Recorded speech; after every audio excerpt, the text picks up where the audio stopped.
ফিরলাম বিরতির পর। এই মুহূর্তে যে খবরের দিকে নজর রাখবো, কৃষ্ণনগরের তুলকালাম তেহট্টের রামজীবনপুরে তৃণমূল বিজেপির সংঘর্ষে আহত কয়েকজন একে অপরের বিরুদ্ধে হামলার অভিযোগ করছে। করুক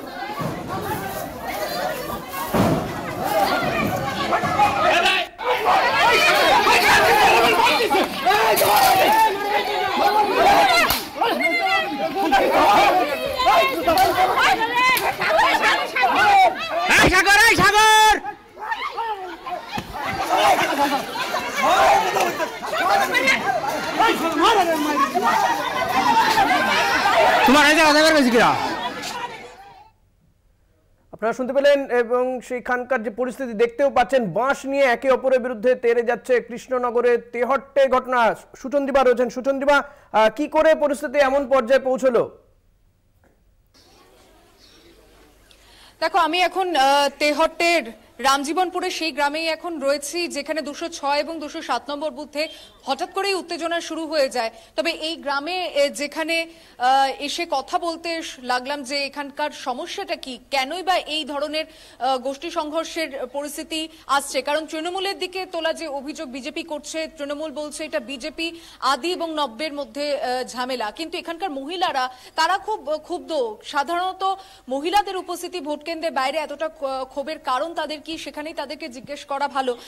যে গন্ডগোলটা হয়েছিল কিছুক্ষণ আগে, বেশ কয়েকজন আহত হয়েছে, তাদেরকে হসপিটালে নিয়ে যাওয়া হয়েছে শুনলাম। কি হয়েছিল ঘটনাটা? ওরা যারা গন্ডগোলটা করেছে, প্রশান্ত বিশ্বাস এবং সঞ্জয় ঠাকুর, ওরা আগে ছিল নির্দল হয়ে ওরা ওদের ভোট দেওয়ার জন্য ভোটারদের প্রভাবিত করছিল। কিন্তু ভোটাররা ওদেরকে ভোট দেবে না, নির্দলে ভোট দেবে না। কালকে ওরা রাতারাতি তৃণমূল হয়ে আজকে তৃণমূলের ট্রেন থেকে ওরা গন্ডগোলটা করেছে বিজেপিদের উপর। কালকে রাত্রেবেলায় গিয়ে সব বিজেপিদের প্রভাবিত করে এসছে যে যদি তোমরা কালকে ভোট দিতে যাও তাহলে তোমাদের হাত পা ঘুরিয়ে দেবো। আজকে ওরা সেই ঘটনায় ঘটিয়েছে। বিজেপি, আপনারা অভিযোগ করছেন তৃণমূলের দিকে, তৃণমূল বলছে এটা যে আদি বিজেপি আর নব্য বিজেপির মধ্যে সমস্যা। না, আদি বিজেপি নব্য বিজেপি বলে কোনো জিনিস নেই আমাদের পাড়ায়। আপনারা ভোট দিতে পেরেছেন? আমরা ভোট দিতে পেরেছি। ওরা যে ছেলেগুলোকে উত্তপ্ত করেছিল সেই ছেলেগুলোকেই শুধু ভোট দিতে দেয়নি, তাদেরকেই মেরেছে। একটা ছেলে তো খুব আশঙ্কাজনক, তার মাথার রক্তই ফিরছে না, এখনো সে হসপিটালে ভর্তি আছে। খুব আশঙ্কাজনক তার, বিপ্লব নাম তার। আপনারা কখন ভোট দিতে গিয়েছেন? আমরা সকালে ভোট দিয়েছি। সকালে ভোট দিয়েছেন? তখন পুলিশ ছিল এখানে? না, পুলিশ ছিল না, সিআরপিএফ ছিল। আর ওইখানে দুটো পুলিশ ছিল। যখন ঝামেলা হচ্ছিল তখন পুলিশ ফোন করে এনেছে, সিআরপিএফ পুলিশ ফোন করে এনেছে গন্ডগোল হয়েছে বলে। যারা মেরেছে তাদেরকে চিনতে পেরেছে? হ্যাঁ, অবশ্যই চিনতে পেরেছে। আমাদের পাড়ার লোক তার চিনতে পারবো না? যদিও এই অভিযোগটা সামনে আসার পর এখানে পাশেই তৃণমূলের ক্যাম্প রয়েছে, এখানে বিজেপির ক্যাম্পের ছবি যেমনটা এই মহিলারা জানাচ্ছেন, তৃণমূলের ক্যাম্প অফিসের পাশেই বসেছে। 206 আর 207 নম্বর বুথের ঘটনার সামনে আমি একবার এখানে চিত্রটা দেখানোর চেষ্টা করব। দাদা, এখান দিয়ে কিছুক্ষণ আগে যে ঝামেলাটা হয়েছিল কি জন্য? আপনি উঠে আসুন একবার। কি নিয়ে ঝামেলা?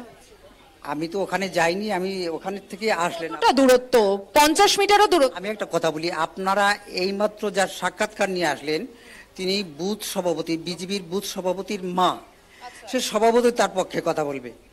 আপনি এখানে আমজনতা আছে, প্রত্যেকের কাছে জিজ্ঞাসা করুন। না হলে যারা মারামারি করলো, দুটো পক্ষ নিয়ে তো মারামারি হয়, যারা মার খেলো তাদেরকে জিজ্ঞাসা করেন যে আপনি কোন পার্টি করতেন, যারা মারলো তাদেরকে জিজ্ঞাসা করেন আপনি কোন পার্টি ছিল। এখানে নির্দল বলে কোনো দল নেই, ওদের ভিতরে আভ্যন্তরীণ গণ্ডগোল। যে এই গণ্ডগোলের কারণটা হচ্ছে, আমি যতদূর জানতে পেরেছি, এইটা হচ্ছে ওই কি বলে ওটাকে, নেতা হওয়ার একটা বাসনা। যে আমরা যদি বসে পড়ি তাহলে পরে অন্য দল আর ওই অন্য বিজেপি যারা আছে তারা এই গ্রামে মাথাচাড়া দিতে পারবে না। তাহলে বুঝুক কাদের ক্ষমতা বেশি। এই যে নেতৃত্ব নেওয়ার লড়াই, এটা ওদের নিজেদের মধ্যে। এখানে পঞ্চায়েত বিজেপির দখলে, বিধানসভা তৃণমূলের দখলে। আপনাদের যদি ভোট নিয়ে আপনারা আশাবাদী হয় জেতার বিষয়ে, আপনাদের নেত্রী বিভিন্ন জায়গায় ঘুরছেন, তিনি আশাবাদী, তাহলে গন্ডগোল করার প্রয়োজনীয়তা এলাকায় কেন? 100% আমাদের তৃণমূল প্রার্থী জিতবে এবং আমরা জিতবো।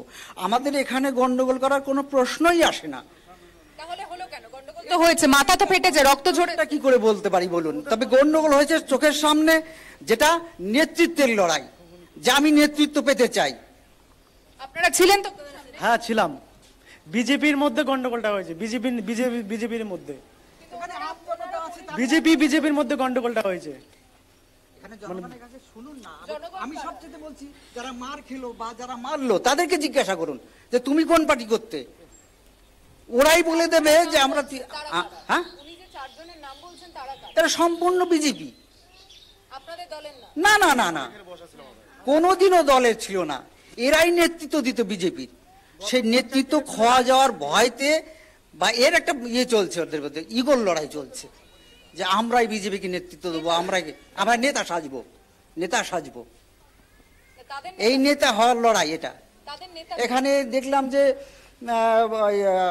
মধু বিশ্বাস এসেছিল, মধুময় বিশ্বাস, তারপর মন্ডল সভাপতির ওর নামটা কি, হ্যাঁ, এরাই এসে উস্কানি দিয়ে এই গন্ডগোলটা হলো। যারা ঝামেলা করেছে তা তো বলতে পারবো না, আমরা তো এগুলোর মধ্যে যাচ্ছি না, ইনভলভ নেই তো এর মধ্যে। আমরা কেন ওই কাদা গায়ে মাখাতে যাব? আপনারা কেউ দেখেছেন যখন ঝামেলা হয়েছে? কেউ দেখেছেন? দেখেননি? যদিও বেশ কিছু সময় অতিক্রম হয়ে গিয়েছে, কিন্তু স্পষ্টভাবে দুটি দলের রাজনৈতিক সংঘর্ষের ছবি যেমন সামনে আসছে, ঠিক তেমন ভাবেই এক পক্ষ অপর পক্ষের দিকে দেওয়া দোষ বা যে অভিযোগ সামনে আসছে তাকে অস্বীকার করছে। কিন্তু তৃণমূল বলছে যে বিজেপির মধ্যেকার গোষ্ঠীদ্বন্দ্ব, যা এই একই পাড়ার মধ্যে যা বাসিন্দাদের শুধু নয় ভোটারদেরও কিন্তু প্রভাবিত করার চেষ্টা করছিল গতকাল থেকে। তবে ভোট আপাতত 206 এবং 207 নম্বর যে বুথ কেন্দ্র সেখানে গিয়েছিলাম, সেখানে লম্বা লাইনের ছবি দেখা যাচ্ছিল না, এবং যে চিত্র সেখানে উপস্থিত প্রশাসন তারা কিন্তু বলছে যে শান্তিপূর্ণভাবেই ভোট এগিয়েছে। যা গন্ডগোল হয়েছে বুথ কেন্দ্র থেকে 200 মিটার দূরত্বে হয়েছে। আপাতত এই ছবি উঠে আসছে তেহট্টের এই গ্রাম থেকে। একদমই, অনেক ধন্যবাদ সুচন্দ্রিমা। কথা বলছিলাম আমাদের বিশেষ প্রতিনিধি সুচন্দ্রিমার সঙ্গে, তেহট্টের ছবি আপনাদের দেখালাম।